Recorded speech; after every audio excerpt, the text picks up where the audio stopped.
brother need a Bible verse. James 4:7. Therefore submit yourselves to God. Resist the devil, and he will flee from you. Even though Job lost everything, he still had trust in God. This shows that he loves God more, or he would have been sad and cursing God. That would have meant his riches mattered more than him, just like the rich man who denied Jesus Christ when he said, "Give it to the poor." A woman told Job to curse God and die, but Job told her, "You sound like a fool." Job to 10 KJV. But he said unto her, "Thou speakest as one of the foolish women speaketh. What? Shall we receive good at the hand of God, and shall we not receive evil?"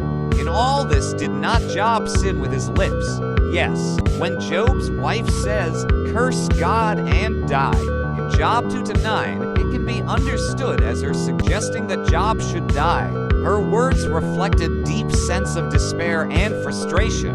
She saw Job's suffering as so unbearable that she believed there was no point in continuing to live in such a state. By telling him to curse God, she might have been expressing the idea that since he had lost everything, his health, wealth, and children, his only option was to reject God and die, as if ending his life was a way to escape the pain. Her words are not necessarily an expression of hatred towards Job, but rather a reaction to her overwhelming grief.